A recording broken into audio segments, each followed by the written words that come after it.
Bom dia, pessoal. Prazer estar aqui. Obrigado, Geraldo. Tentar passar um pouquinho do que a gente está fazendo lá na Minerva e um pouquinho da experiência de mercado que a gente tem e o que a gente está vendo de diferente nesse cenário. Tá? A ideia é passar só um pouquinho um vídeo institucional para vocês do que é o grupo, hoje Minerva Foods, falar um pouquinho do cenário, do contexto que a gente está vivendo nesse mercado de carne, e aí tentar trazer uma temática que é um pouco compartilhar a visão em relação a risco e logística, né? Tentar trazer o paralelo do que a gente vê no mercado e como é que a gente trabalha essa temática internamente lá na Minerva. Ok? Você pode abrir o link, por favor? É um vídeo institucional de 2 minutos e pouquinho, só para a gente dar uma contextualizada no que é o grupo. Então, alguns de vocês devem ter visto, 3 semanas atrás, a gente fez a aquisição das unidades da JBS no Mercosul. O grupo deu uma crescida. Na realidade, a gente cresceu em capacidade de abate quase 50% nesses últimos dados. E os negócios correlacionados, além dos frigoríficos bovinos, vão pela comercialização de couro, de gado vivo, de energia, comercialização global de proteínas através dos escritórios espalhados pelo mundo, produção e comercialização de biodiesel e a distribuição nos mercados internos onde a gente atua. Então, no Brasil, a gente está em algumas regiões aqui, como São Paulo, Minas, Pernambuco, Ceará. Tá? Então, hoje a gente está falando de uma capacidade de abate com a aquisição de 26 mil cabeças de gado dia. Isso dá aproximadamente aí 650 carretas de gado vivo todo dia ingressando nos frigoríficos. Tá? Então, é só para vocês terem uma visão um pouco do que é o Grupo Minerva. E aí, a ideia da temática é a gente falar um pouco sobre o dilema. Ela está cortando a apresentação, mas vamos lá. O principal ponto que eu queria trazer para vocês é como é que é hoje o dilema do executivo de logística, né? Vocês, pelo lado das seguradoras, das corretoras, das gerenciadoras, sofrem todos os anos uma pressão do embarcador, que é o dono da carga, brigando normalmente por preço na mesa de negociação. Tá? Isso vem da onde? Ela vem da pressão que a gente sofre como executivo do ciclo de metas, muitas vezes ligadas aos bônus e o direcionamento estratégico das companhias. E o ponto é, como é que você, dentro de uma área que transcorre o core do negócio, consegue trazer resultado sustentável se o principal drive que você recebe é redução de custo. Então, a ideia é a gente explorar um pouco isso dentro da temática.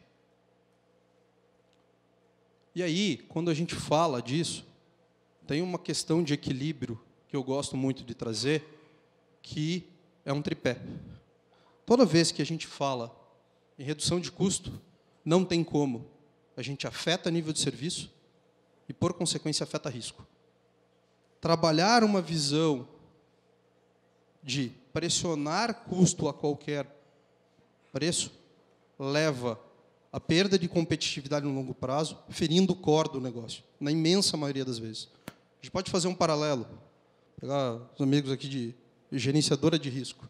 Todo ano senta para negociar com o embarcador, que é o dono da conta, o quê? Alguém chama você, Ferreira, para passar aumento, vou repor a inflação, mas ganho real. Toda semana, né? O cara pisa no pescoço e fala, bicho, não dá, tem que apertar a conta. Qual o caminho natural?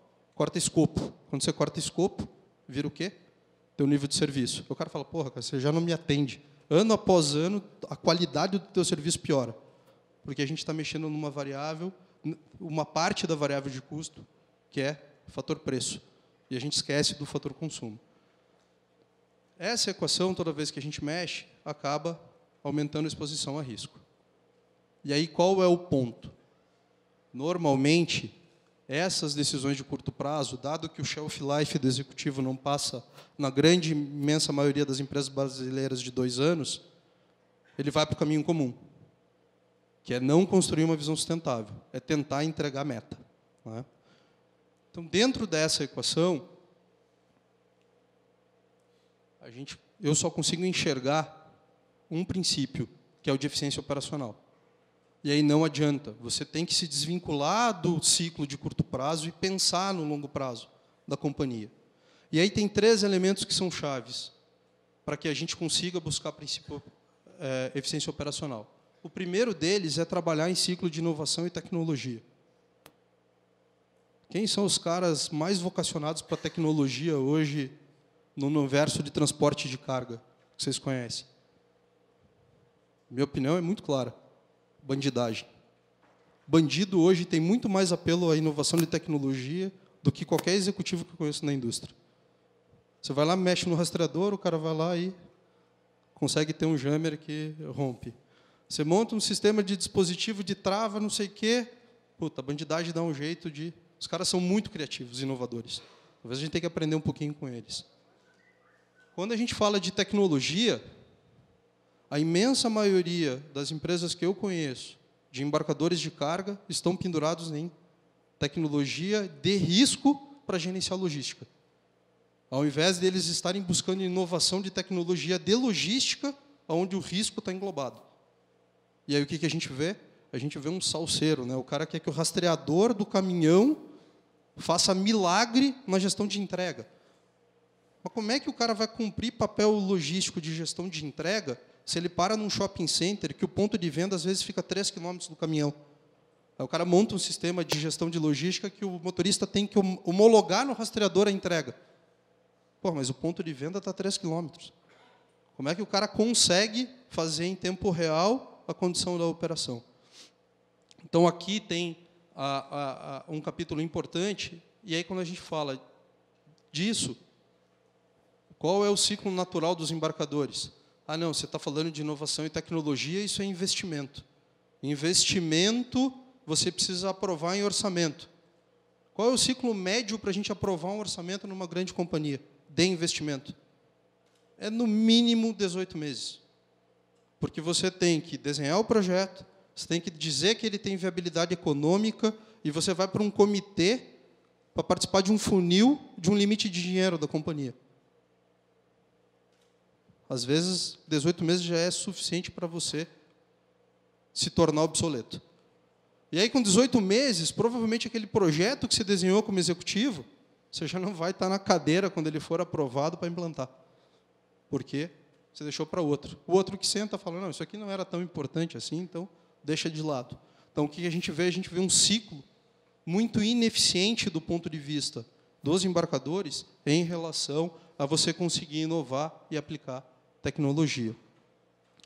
O segundo ponto é um ponto ligado à transparência. A transparência, para mim, é com os elos que participam da cadeia. O elo do embarcador, o elo do transportador, que normalmente é o terceirizado, contratado para fazer o serviço, o motorista que, no final das contas, se a gente olhar no varejo, o nosso cliente só enxerga ele personifica a tua empresa em 2 pessoas, no vendedor que vai tirar o pedido e no motorista que está entregando aquilo. E aí a gente tem um sério problema em relação à maneira como a gente trata o motorista, na maneira como você permite que ele represente a tua empresa,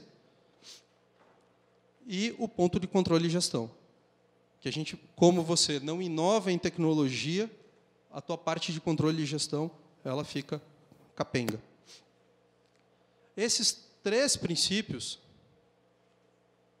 quando aplicados, eles precisam de alguns elementos chaves. E aí eu queria explorar esses elementos chaves aqui, com um pouco da visão que a gente tem em relação a como é que o profissional de logística tem clareza do segmento onde ele atua e qual o posicionamento que a companhia dele tem perante o mercado, quais são os impactos que a gente tem em relação à estrutura organizacional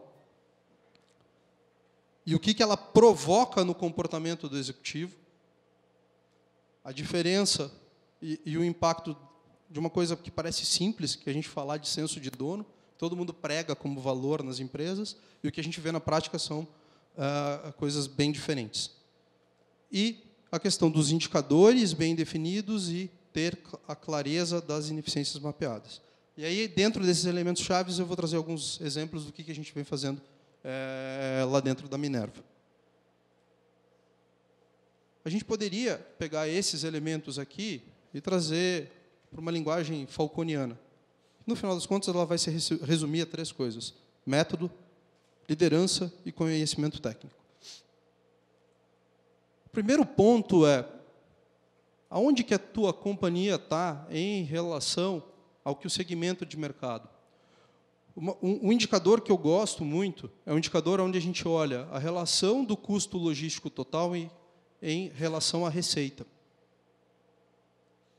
Muitas das empresas, quando vocês olham a área de logística, elas não têm essa referência. Elas não sabem o quanto a logística representa em relação ao negócio. Né? Então, quanto maior é a representação do custo em relação à receita, maior seria a participação ou a importância da área de logística em relação ao core do negócio. Mais eficiente você deveria ser, porque você está diretamente ligado à razão de gerar caixa para a companhia. A Minerva está inserida num contexto de alimento e bebida. Ou seja, a gente deveria estar trabalhando com um custo logístico total, olhando os gastos com transporte, com armazenagem e com a conservação do estoque na casa de 8%. Minerva, a gente está um pouquinho abaixo, a gente está em torno de 7,2% em relação ao segmento.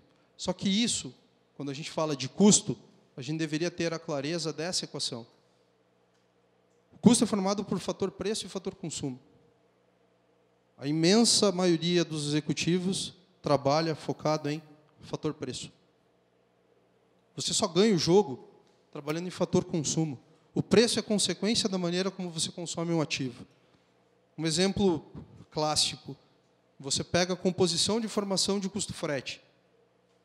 Normalmente você olha origem, destino, quantos quilômetros é, custo por quilômetro, isso é o que determina a tarifa de quanto você está disposto a pagar por um caminhão.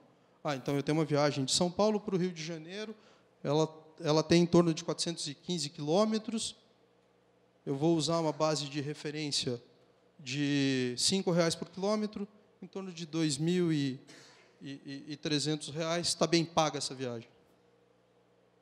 O transportador não faz a conta assim.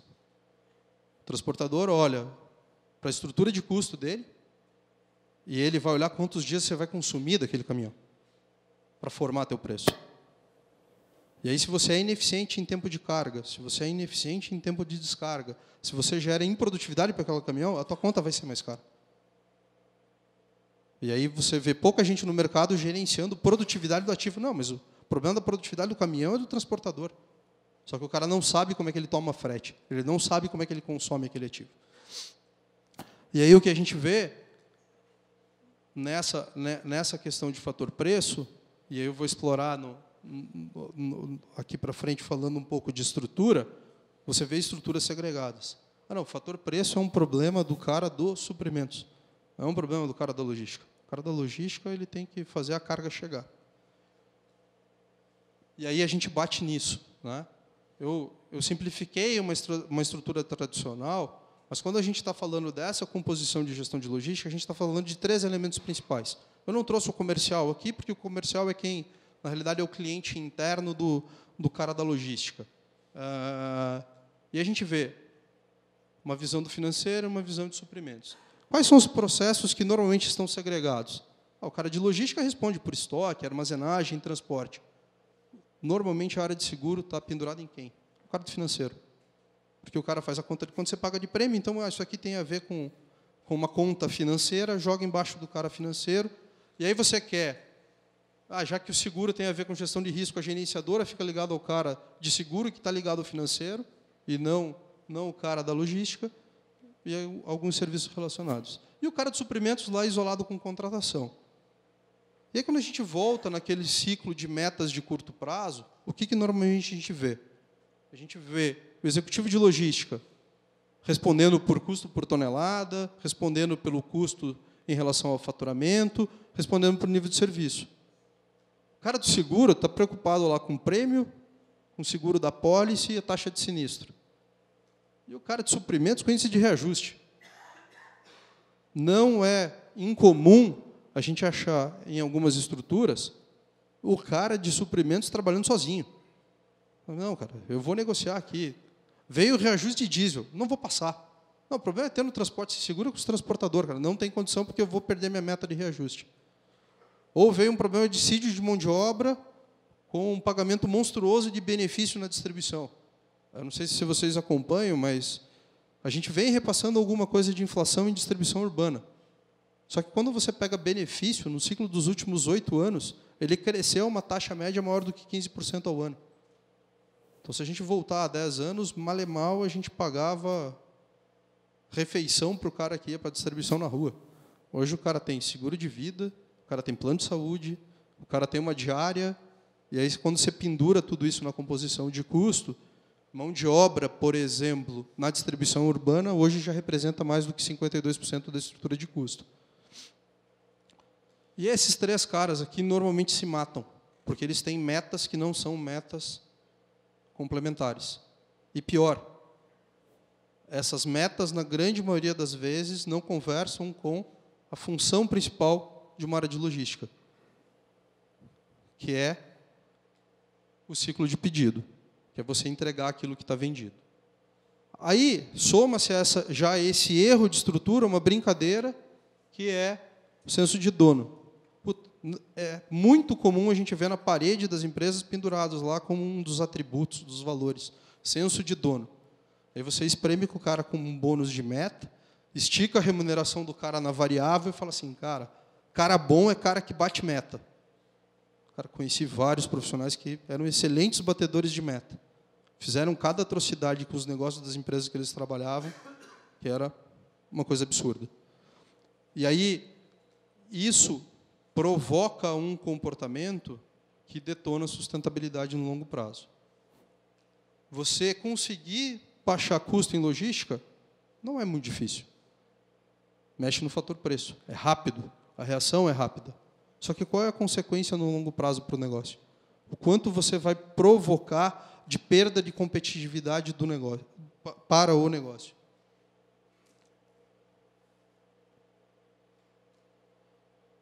E aí passa para a questão de como a gente define indicador.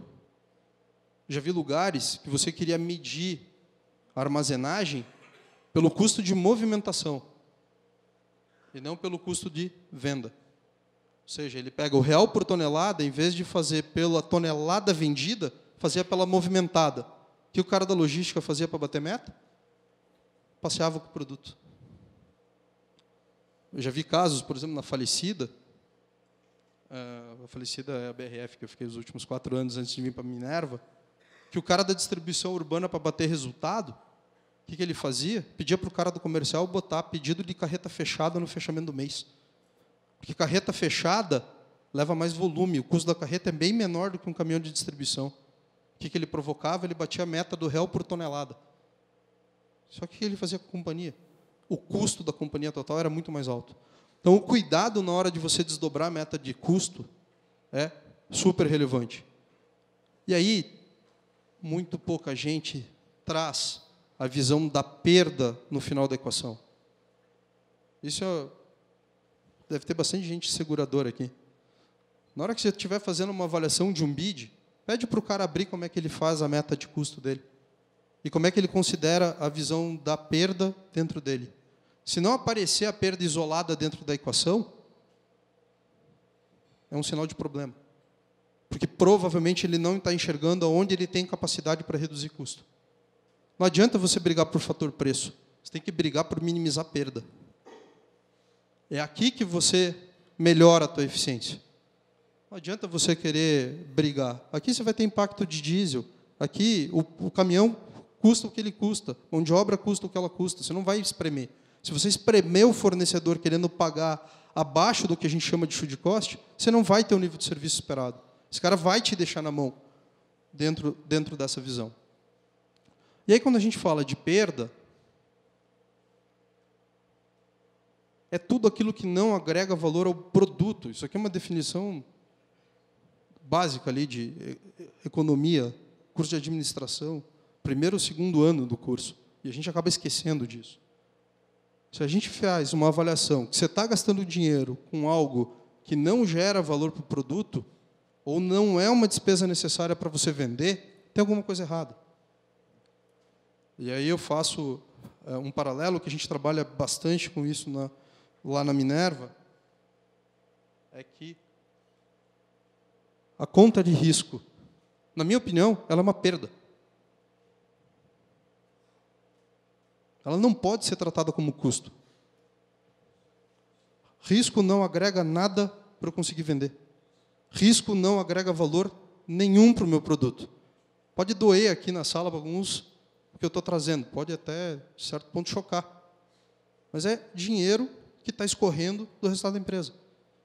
E aí, quando a gente faz uma análise, tem gente que isola, porque o prêmio está lá no financeiro. Todo ano você compara com o ano anterior e fala, não, isso aqui está dentro do custo de rateio corporativo da companhia. O prêmio é a primeira perda, você só está antecipando dinheiro no tempo. Segundo ponto, não, eu estou coberto. Se acionou, eu pago a franquia. Mas beleza, você paga a franquia, vamos pegar o caso de roubo. Roubo está ligado ao nosso problema social. Você só está antecipando o dinheiro da cobertura que você contratou, para recuperar um pouco do prêmio. E aí vira o quê? Uma conta de gato e rato. Um ano o embarcador comemora porque ele ganhou da seguradora, no outro ano a seguradora comemora porque ela conseguiu botar a taxa de risco em cima do embarcador e recuperou o tempo perdido. E aí a gente entra num ciclo, que é um ciclo que você não constrói. Você tenta não perder. E aí vem, junto, isca, escolta, GR. A gente estava brincando ali, eu, Pedro e Adriano, antes de começar a reunião. Pô, se a gente tirasse o Rio de Janeiro, que é o tema da próxima, a nossa conta de GR despencaria. Realmente despencaria. Mas, pô, o carioca vai continuar comendo carne. Você vai abrir mão do mercado? Mas você coloca no preço. Esquece, gente, você não coloca no preço do produto. Se você pega quando você compara o resultado isolado da unidade do Rio de Janeiro, comparado com São Paulo, comparado com o Nordeste, a margem de resultado é menor. Ponto. Você não consegue cobrar mais caro da carne porque você está indo para o Rio. Vai conseguir, talvez, se a gente gerar um ciclo de escassez. O carioca vai querer continuar comendo carne, mas não vai ter mais carne no Rio de Janeiro. Quem chegar vai conseguir colocar preço. Hoje, não é possível. Então, dentro dessa visão de perda, a gente tem que olhar como tudo aquilo que eu não consigo cumprir o ciclo do pedido, que aí dá chegar na entrega, que é a missão logística, a gente tem um problema. E esse gráfico, esse conjunto de gráficos aqui são bem interessantes. Ele é de uma pesquisa da ILOS, que foi publicada no ano de 2015, que ele mostra o que aconteceu com o modelo de varejo no Brasil. Ela foi feita, essa pesquisa, nos estados de São Paulo e do Rio de Janeiro, e que a gente pode extrapolar para o cenário nacional. Dado as pressões consecutivas de custo, o que ela provocou? De 99 para 14, num ciclo de 5 anos, a frequência com que a logística chega no ponto de venda caiu 50%. Por que isso? Quanto menos vezes eu vou no ponto de venda, menos custo eu tenho. O que isso provoca? Bom, já que você está vindo com menos frequência, eu, como recebedor da carga, vou restringir minha janela de recebimento. Hoje, o que acontece? E aí é um dos problemas, por exemplo, no Rio de Janeiro, os mercados recebem de segunda a sexta-feira, numa janela das 6 horas da manhã até meio-dia. Tá, mas e o que acontece com as outras 18 horas do dia? Caminhão é caminhão, o motorista está lá disponível. Não pode entregar. Porque ele restringiu uma janela de recebimento para diminuir qual conta? A conta de pessoal dele do armazém. Só que o que isso provoca na catraca logística? Para trás. Fica com uma carreta parada do lado de fora da central logística do Presunic. 18 horas dando moleza. Qual a consequência que vai acontecer? Provavelmente você não vai entregar essa carga. Ela vai ser levada embora. Então, dado que você vem com menos frequência, que você começa a reter o ativo, a gente está falando de sair de 3 horas aqui para mais de 4 horas de retenção. Você pegar, por exemplo, uma carreta frigorificada, é um ativo de mais de 650 mil reais, parado à disposição de um cliente, sem produzir. Isso vira o quê? Preço. Teu transportador repassa isso em preço para você. Como você vai menos, o cara te bloca, o que você começou a acontecer? Teu on-time piorou 10%. Ou seja, você não consegue cumprir as janelas de entrega. Pega aqui em São Paulo, pega um caminhão de distribuição urbana, mistura um AS regional ou uma loja que tem mais do que 4 checkouts, com rota de distribuição do pequeno varejo. Provavelmente você vai arrebentar a jornada do motorista e do entregador. Você vai voltar com devolução para dentro da carga. Por quê? Na hora que ele chega no cara que é melhor organizado, conferência. Tempo médio de retenção de um caminhão numa doca, no mínimo 40 minutos. Pô, mas você tem um motorista e um ajudante que representam 52% do teu custo, só conseguem produzir 9 horas por dia.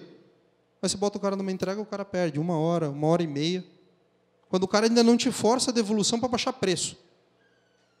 Que também acontece isso. Você chega lá, o cara está com espaço, não tem espaço para receber. Daí você liga para o vendedor, ó, preciso que você force a descarga, senão vai ter que voltar com a carga. Aí o cara liga, o cara, ó, cara, eu estou com problema de espaço, preciso que você me dê um desconto aqui que eu vou precisar melhorar o giro. Aí tudo aquilo que você planejou como margem de resultado vai embora.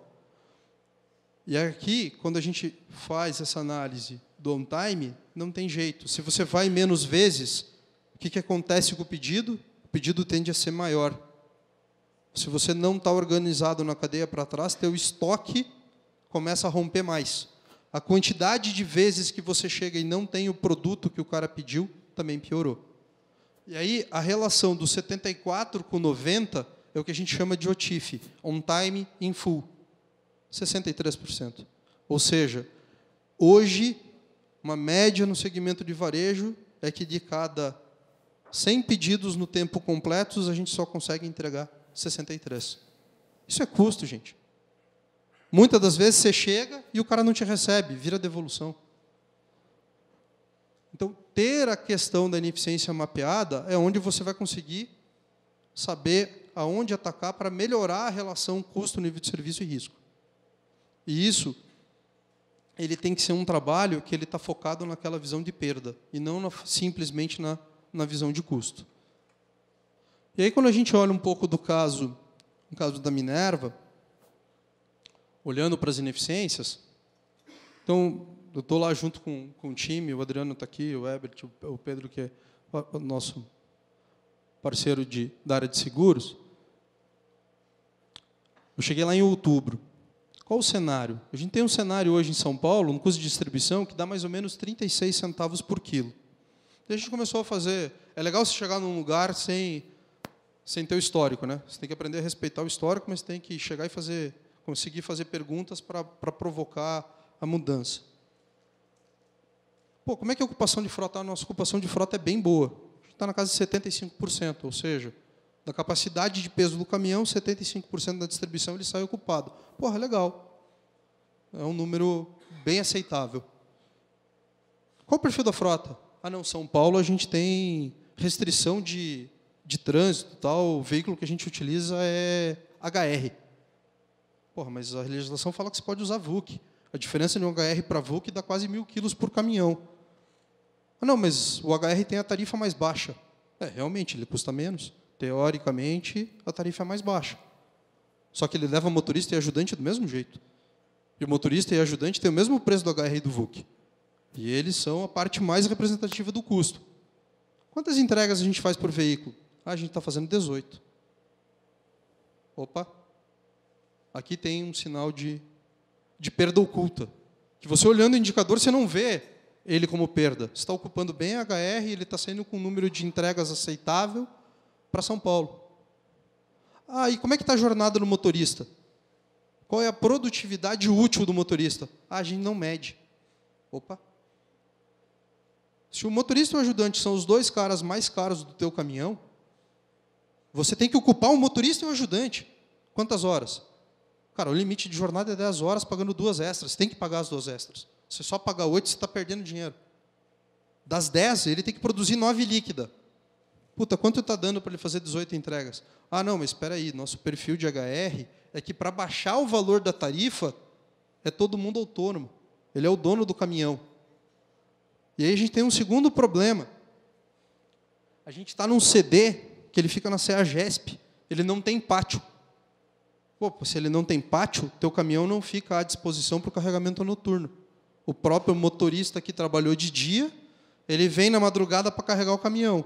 Terminou o caminhão carregado, ele faz o quê? Vai para casa. Tá, mas que horas ele começa a jornada? Puta, não sei, não tenho sistema para controlar. Opa, então tem um sinal aqui. Eu não controlo a jornada do motorista, que é o mais caro. Eu não sei a hora que ele larga do CD para fazer a distribuição. Eu tenho um índice de devolução extremamente alto. Mais de 3% do que sai para a rua volta. Isso é custo. Isso é 3% na veia de custo que você tá perdendo. Cada parte desse 3% ele custa mais 63 para voltar. E tem um problema. Como a gente está falando que é carne, 17% do que volta vira charque. E aí você tem a perda do preço do produto. Fora não entrega. E sinistro? Sinistro, a gente tem um problema também em São Paulo. Das 231 ocorrências que a gente tem acumulado nos últimos 18 meses, 73 foram em São Paulo. 173 foram em São Paulo. Ou seja, 75% do meu problema de sinistralidade com roubo está em São Paulo. Não controlo o motorista, não controlo o caminhão e estou com o caminhão inadequado. E aí, quando eu saio para a rua, ainda estou perdendo a carga. Da devolução, quase 25% é sinistro, porque lá a gente coloca o sinistro como não cumprimento da entrega. Aqui tem um sinal de perda. Quando a gente trouxe essa composição de perda para a base de tarifa, eu tenho um potencial de correção do meu processo, sem aumentar o custo de mexer 32% de aumento na tarifa. Vocês conseguiram entender a relação? Eu pego um HR, faço ele virar um caminhão maior, passo a controlar a jornada do motorista, passo a fazer 9 horas úteis, cabe 25 entregas num caminhão. Saio do meu CD, que é um CD que não permite pátio, vou para um lugar onde eu boto pátio. Eu posso pegar minha tarifa na base 100 e botar 32% de aumento. Com o mesmo custo. Agregando o nível de serviço e diminuindo o risco. Isso é um pouco da parte oculta quando a gente fala daquela equação de perda. Dá para fazer isso sem sistema? Não dá.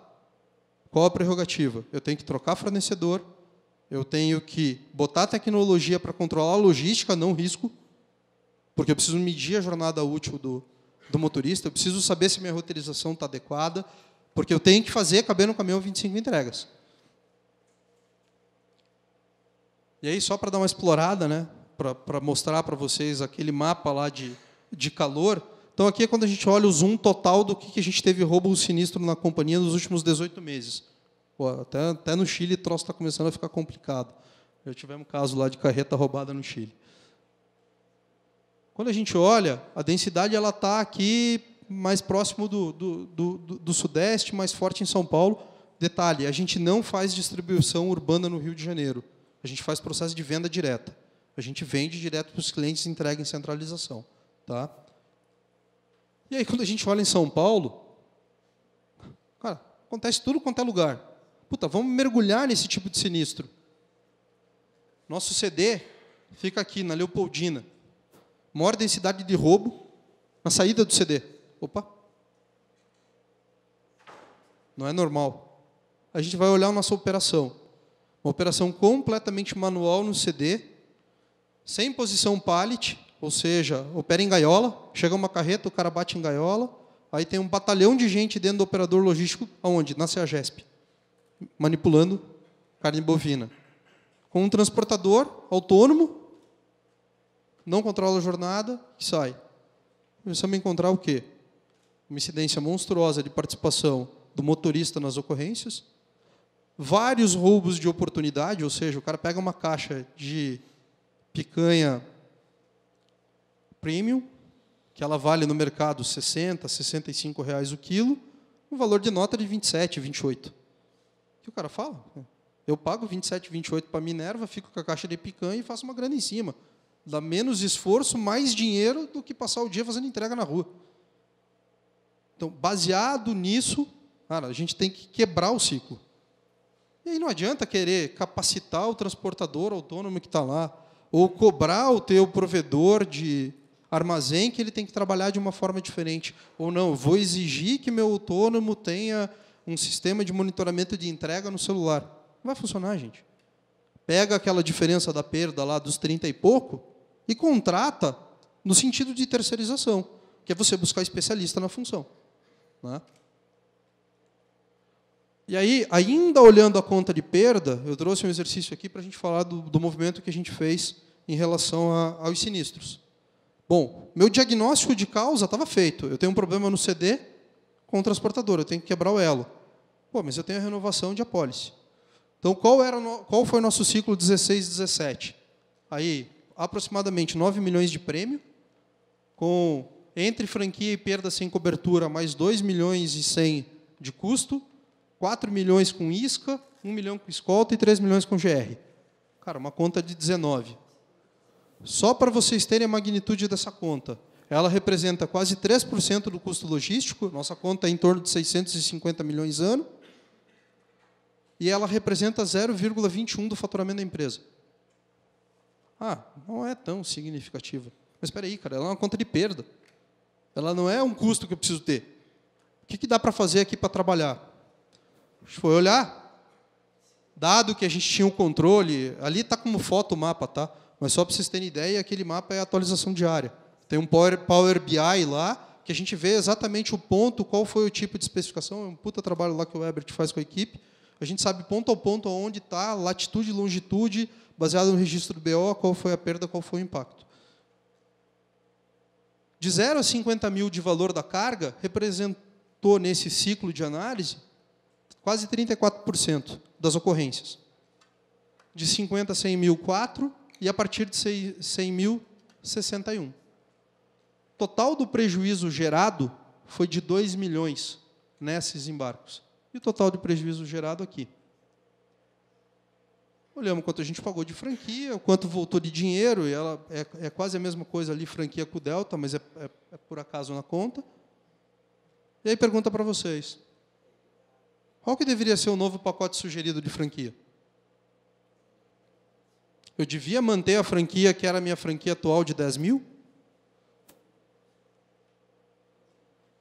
Quais eram as ações que eu precisava fazer para baixar essa incidência desse aqui? Estava lá, eu já tinha mapeado. É trocar de CD, trocar de transportador. Se eu vou fazer isso, o que eu faço na mesa de negociação com a seguradora? Porque esse dinheiro aqui, desculpa, a seguradora não estava ganhando dinheiro. Era dinheiro ruim. Era antecipar dinheiro no tempo. Qual foi a ação? Sobe a franquia. Eu tenho certeza que a gente está tomando de decisão operacional para controlar a logística, vai me dar o retorno. Alguém chuta quanto deu a diferença da conta? E quanto vai dar de net? Posso falar, Pedro? É melhor não, né? Então, qual foi o caminho que a gente escolheu? O caminho que a gente escolheu, ele passa pela mudança da malha do CD de São Paulo. Para vocês terem ideia, a gente saiu da CEAGESP, a gente está começando a operação no dia 1º de julho, na Refrio de Taboão. Alguém aqui conhece o site da Refrio de Taboão? Que é o que faz aqui bom? Não? Ele é o único site automatizado no Brasil que opera com sorter. A gente vai ser a primeira operação no mundo a operar com peso variável num sorter. Se você perguntar para qualquer cara da indústria, quem que tinha conversado de manhã que tinha trabalhado na BRF? Cadê o senhor? Está lá no cantinho, eu acho. Dava para imaginar trabalhar num sorter de separação automática com peso variável? Vão chamar de louco, né? Então, a gente está começando a operação em 1º de julho. Você tira simplesmente toda a manipulação de carga. Não tem nenhuma empilhadeira trabalhando no site.